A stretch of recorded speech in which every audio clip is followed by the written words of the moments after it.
Alright, welcome back to the channel, and if you watched our previous video on how to create a cool simple background in CorelDRAW, here is the Photoshop version for you all who use Photoshop. So let's get to it.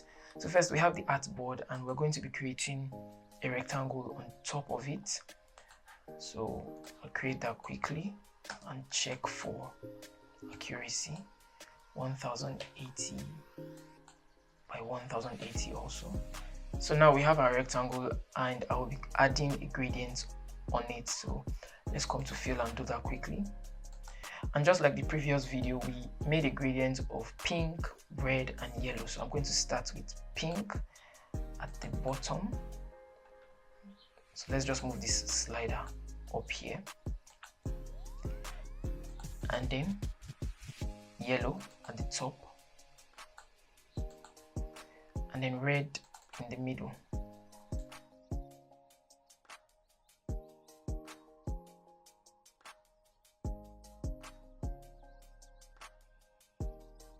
So I'm just going to change the angle. I'm using 125 minus 125 here, and so I'm just going to resize this scale for it to fit a bit. I'll be using 140. Okay, let's bring that to 135. Yeah, 135 is okay. So now that we have this background, what we're going to do is to create those characters that I talked about in the last video with a shape. So in this tutorial video, we'll be using a rectangle. In the other video, we used a polygon, but here we'll be using a rectangle. So let me zoom in on this, and I'll curve these edges. You can choose to not curve it, but I like to curve the edges. And so what we're going to do next is we're going to go to layer, and then add a layer mask. Click on reveal all. Now when you do this, it's going to appear on your layer panel like this, and then what you do next is you select a brush. From your brush tool, select a brush and use a soft round brush.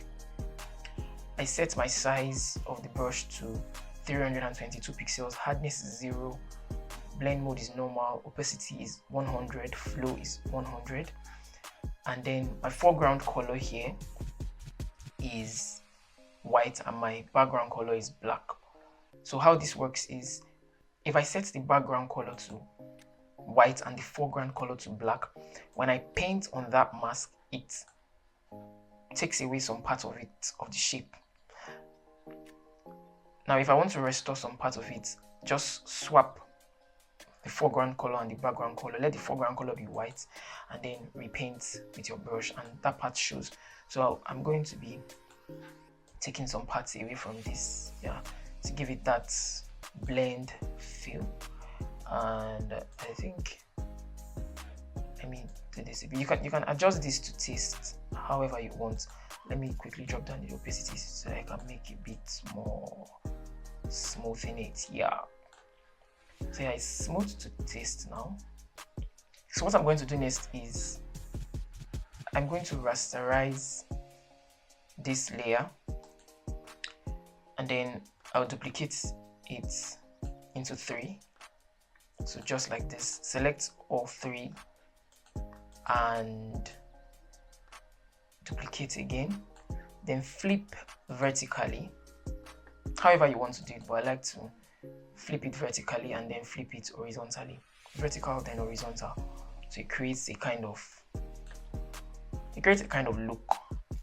And then we duplicate it down again and then take it to the original position, so which means you flip it vertically, then flip it horizontally, and this is what everything will look like. So when you have this, you just select all of these rasterized rectangles and merge layers. So you have them like this, and our next step will be to spread them across the background. However you want to do it, you can choose to rotate it and all of that. So spread them across the background and apply a blend mode to it. So you can use an overlay or you can use soft light. One of these two will go, but I will be using an overlay. Now, due to the pattern of the gradient, you find that the red part of the gradient here does not show this element. So it depends on the gradient you are using. And if you want these rectangles to be more visible, you can simply duplicate it and they can get brighter. If you want them to be less visible, just reduce the opacity here, and that is it. You can choose to rotate it and make whatever further adjustments you feel like making to it. And the next thing that just remains upon this is a simple text.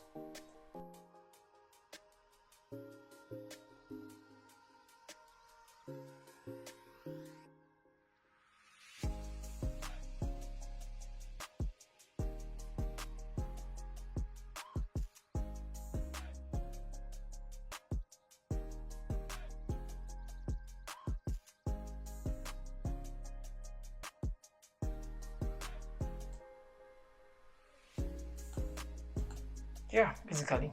And so the list goes on. If you're even going to change the gradients, let's do something like that. So this is this, and I would change the gradient. You can add another gradient or add a solid color, however you want to do it. Yes, I have this blue gradient here, and you see how that looks already. You can come down here to the rectangles again, reduce the opacity to fit into that particular background or the color you're using it for, flip it to create changes, and it's yours for the taking. You can also have a solid color in it. Yes, you can have a solid color in it. I'll just show you that shortly. Yep. So let's add a color overlay. Yeah, that's a solid color on it. So however you want to take it. So however you want to do it, you have as much opportunities as possible. And you can notice the difference in the background. There's much more character to it. It doesn't just look plain. For those persons who have issues with two plain backgrounds, you can use this to spice up your backgrounds. So if you enjoyed this video and you learned from it, please like, comment, and subscribe to the channel. See you next time.